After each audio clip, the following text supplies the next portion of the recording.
Okay, in the meantime, Trump also mediated this peace deal between Armenia and Azerbaijan, Yeah, recognized this disputed area, Nagorno-Karabakh, to be officially yeah, Azerbaijan. It has been under Azerbaijan control, right? So yeah, now Armenia recognized that.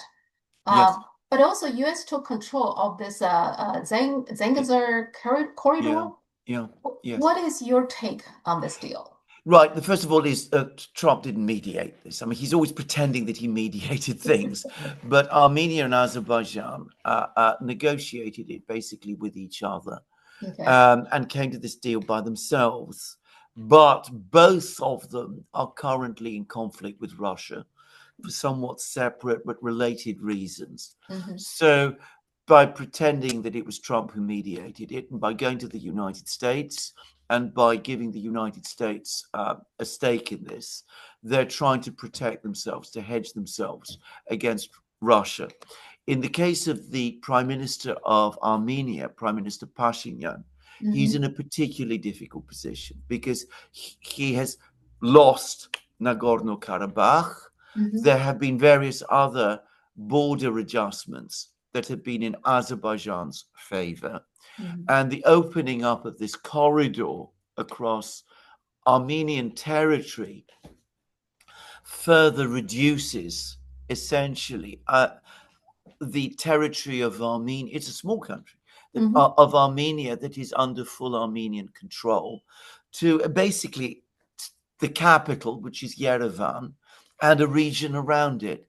So this Hmm. is a very, very bad defeat for Yeah. Armenia. Uh-huh. And it's come about because Pashinyan, after he came to power in effectively a color revolution, Hmm. has been moving Armenia away from its traditional alliance with Russia towards an alliance with NATO and the United States and the West. Hmm. So, by bringing the United States into this corridor, he is trying to get the Americans, I mean, establish an American presence in the South Caucasus, which will act as some kind of protection for him.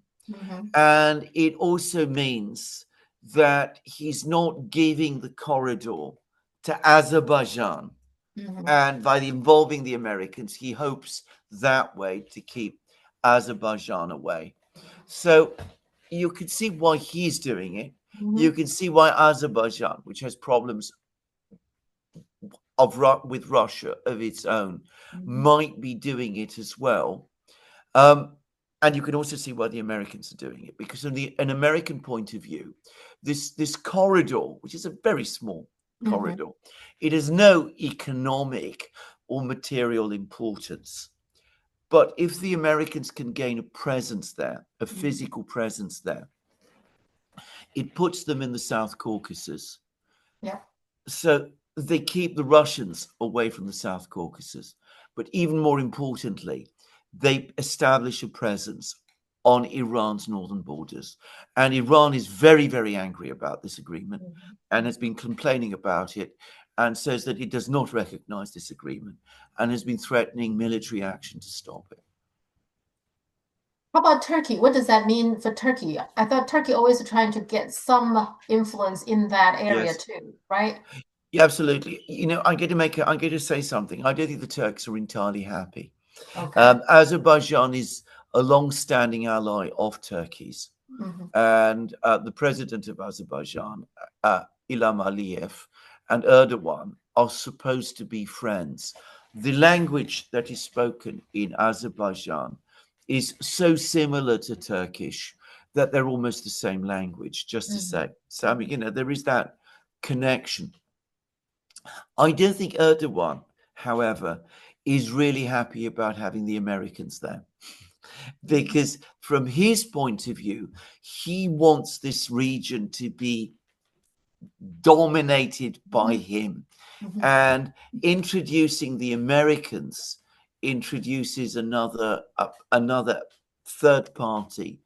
And as we know, his relationships with the Americans have not always been easy. Hmm. He's in a relationship with Putin, with China. None of them are very Oh no, good. it's not absolutely no, exactly.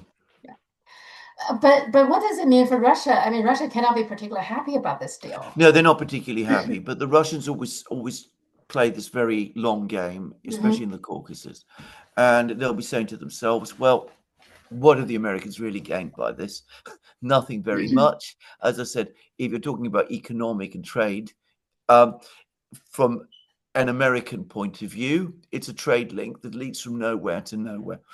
Hmm. Azerbaijan is not a major trade partner of the United States. This is hardly a place of any critical economic importance. The Americans are not going to be there for very long. Iran doesn't want them. Russia doesn't want them. Turkey doesn't want them. Yeah. Eventually, they will go.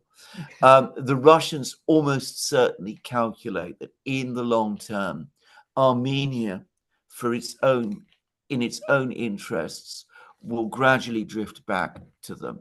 Hmm. I was recently, as you know, in Georgia. Hmm. I saw exactly how that played out in Georgia. Georgia also had a color revolution. It Yeah. also had a pro-American president. Uh, that same president tried to bring Georgia into NATO and into the EU. That led to a catastrophic war. Georgia lost territory. Eventually, people lost belief in this person. He fell. He's, by the way, now in prison in Georgia. And ultimately, Georgia's been pulled back to Russia. The Russians are probably saying to themselves, the same thing is going to happen with Armenia. What we are going to do is we're going to wait. We're going to give this thing time. Let the Armenians gradually understand the disaster that Pashinyan, whose support level in Armenia, according to opinion polls, is 11% at the moment. Hmm. Hmm. Let him gradually unravel, and then we can deal with the Azerbaijanians as well. Azerbaijan may think it's a strong country, but really it's not.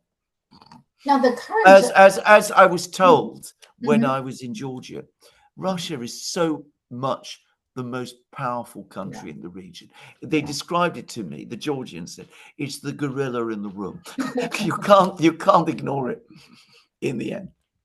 Yeah, I think in term, right now, Ukraine and Russia is, keep Russia busy, but Yeah, eventually they exactly. will pay their attention. Caucasus is so Exactly. important to the Russians. Yes, it Yeah. is absolutely. It is Yeah. absolutely. It is crucially important to the Hmm. Russians in a way that it can never be for the Americans. No, So no. that the Russians will always be there. The American presence will be an ephemeral one. They will go. But I don't know, some Americans has an obsession about that. Zelensky, I mean, the Carter national security advisor, what's his name? Brzezinski. Jasinski, his Yeah, book, he was talking a lot about that area, right? yeah, The Caucasus, how important that is, and how yes, they can get their hands on there. yeah. For reason I don't quite understand. Well, Why? you're absolutely right because again, you're looking at this from the Chinese point of view. The latest expression of the Brzezinski grand chessboard thing Mhm. was a famous study that the Rand Corporation published in 2019, which was how to destabilize Russia. It's actually titled that. And the idea was, position yourself in all sorts of places on Russia's periphery, cause the Russians to expend people and Mhm. resources, bringing all these places back under control. That will exhaust the Russians, deplete their economy, and do all of that. And then ultimately, you can break up Russia and you'll be dominant and all of this. Mhm. Well, the reality is it's exactly the opposite. It's the United States that is wasting its time and energy and resources involving itself in places where it ultimately has no interest. The South Caucasus is not important to the United No. States. It's going to expend time, energy, and resources establishing a presence there Mhm. which at a time when the United States is already overextended in all sorts of ways, it's going to pull itself down. Whereas the Russians, I mean, they, by contrast, can afford to play the long game because they know they will win. So instead of exhausting Russia, what the Americans are doing is exhausting themselves. Now, that's Russia. course, they're trying to play the same game constantly Yeah. with China. Yeah. They're doing that on a much bigger scale, Yeah. but with exactly the same results, only multiplied by 10. They are, I think between July and August, of this 1 month period, there is 6 military drills around Yeah, China. yeah. How much All money of they spend on that? Well, absolutely. All of which, I mean, military drills, especially when they're conducted by the United States, cost hundreds of millions, probably billions, Hmm. as you rightly said. To achieve what Yeah, exactly? yeah. And China has this, you can call it a spy boat, is now very high tech. They're just Yeah, circling around to see exactly. all the, they get all the numbers, Well, exactly. from their drill. So, Exactly. Exactly.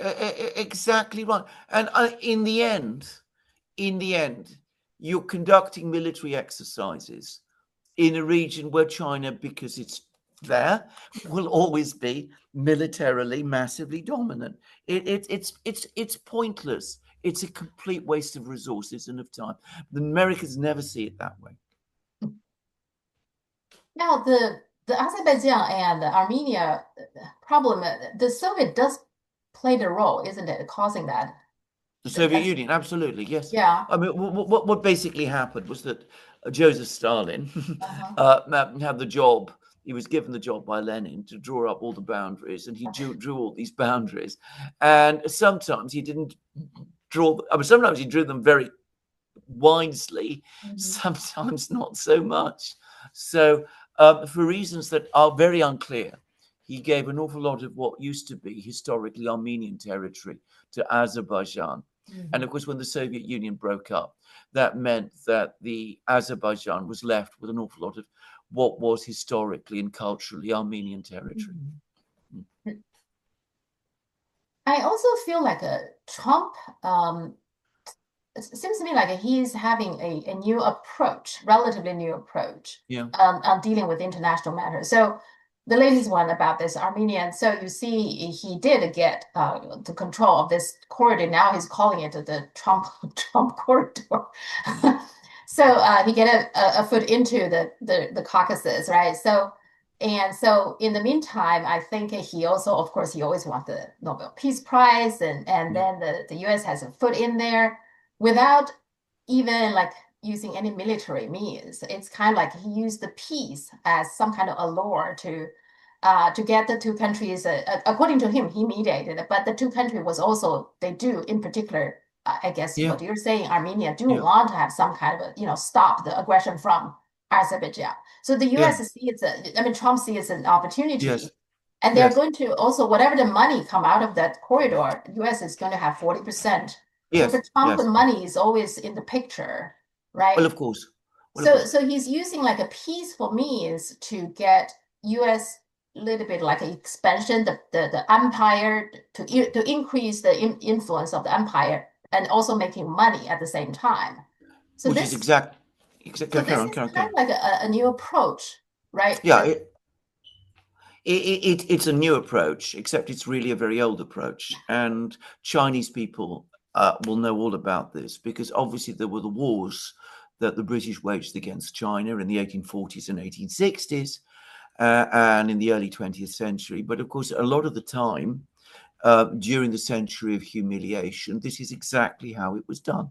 Mhm. The colonial powers, the Western powers, bullied China Yeah. and used economic and other leverage to force the Qing dynasty to Hmm. make concessions. Yeah. And Tianjin went to Germany. Hmm. Um, what was I don't know what it's called in China, but Port Arthur, what the Russians call it, Port Arthur briefly went to Russia and then to Yeah. Japan, and Hmm. the British expanded their control of Hong Kong, Hmm. and all kinds of things like that were going on in Shanghai, and it was all done in this exactly the same kind of way. He's using exactly the same kind of economic and other levers as a kind of mechanism for, let's call it, imperialistic grandism. Yeah. Yeah. I think it's even started probably with Biden a little bit, although it's Yeah, different. And so yeah, I mean, it's clear the US is not very good at war, right? All these No. wars, Vietnam, Korea, and Afghanistan. So Yes. what Biden did is he withdrew from Afghanistan, but Yes. then stirred troubles so that Ukraine and Russia so starts a proxy war. And Yes. in the process, I think Biden also expanded the empire by like bringing Sweden and Finland into Yeah. NATO. Yeah. I think his approach is, through the proxy war to make everybody else scared, I guess. Yeah. And Trump kind of continued a little bit Yeah. like that because Armenia and Azerbaijan clearly they also a little bit afraid of the war in general, right? And Yeah.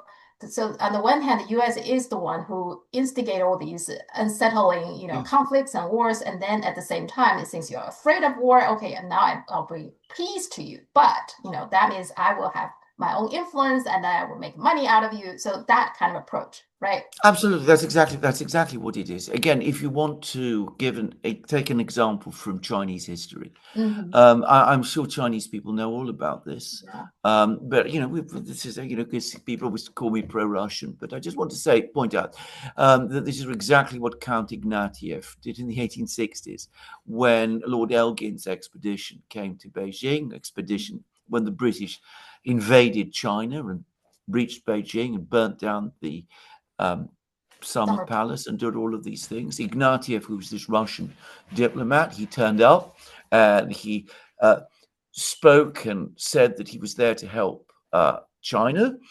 And the result was that China and Russia walked off with vast territories, Yeah. including Vladivostok and all of this. So this is exactly, again, this is a very old game. It's Hmm. been played many times. And yes, the Americans are playing it now, and with Hmm. some skill, one Yeah. has to say. Hmm. But notice that all of this is being done at the expense of their allies, Yeah. ultimately. Hmm. If you're talking about Europe, because Europe is paying a terrible price for all of these Yeah. manipulations. Armenia notionally is America's ally as well. Turkey is. So Yeah. all of this is being done, as I said, at the expense of America's allies. America isn't strong enough to do this kind of thing to its adversaries. Mm. So it's an empire that is becoming increasingly predatory and cannibalistic as well. Yeah. It's Yeah. turning on its own vassals. It's eating them. Hmm. Yeah, absolutely. I saw a Chinese media interviewing a Swedish Danish scholar, Jan Oberg, Mm. and he was talking about that. He's just saying that ever since Sweden joined NATO, there has been 5 military bases already established in That's right. Sweden. That they have nothing, to influence whatever in No, those bases. He no, said he wouldn't be surprised if they started putting in nuclear weapons in there, yeah, even though there has been an agreement amongst all the Nordic countries the Nordic area should be nuclear free zone. yeah, But there is nothing you can do about it once they no, start, the US come in. exactly, So you lose exactly. your independence and your peace initiative. You pretty much Yeah. lose control. That's exactly correct. You're completely right. That is exactly what you do. And then, of course, when the Americans are there with all their bases and their nuclear weapons and all of that, inevitably they're going to start to exert an even bigger influence Mhm. on the economic and political policies of the governments in Stockholm and wherever. And they will reshape the policies of those countries increasingly in their own interests. And that will mean that Swedish companies will gradually be eaten up by American companies. Now, when I was young, Mhm. Sweden had all these big industrial companies, Mhm. Volvo, Mhm. Saab, Ericsson, and all of the others. They've all been gutted. Yeah. I mean, Yeah. these things that used to be the great props of the Swedish industrial economy, which in turn built up the Swedish model and the Swedish welfare state, don't exist anymore. I mean, they Mhm. do exist, but they don't exist in the way that they did previously. I mean, they're either American owned, which they in many cases are, by the way, or they are shadows. I think Volvo's Chinese, by the way, or at least it Mhm. used to be at one time. Part of it. Just Yeah. part Mhm. of it, yeah. Well, that's exactly what the young Oberg was saying. He said that Yeah, Sweden is paying for those military bases. absolutely, You absolutely, don't really control it. So absolutely. you get no benefit from it. No, Only the downsides. You only see the downsides because it yes, irritates the Russia. It's unnecessarily irritates the yeah, Russia. correct. And of course, like you say, and Sweden loses its own control and all that sort of thing. And he even Mm, said that I can't recognize my own country. He's Danish and Swedish. He's kind of like a back and yeah, forth between the two yes. countries. Yeah. No, well, I can't. I mean, I've never been to Sweden as it happens, but my parents used to go there very often.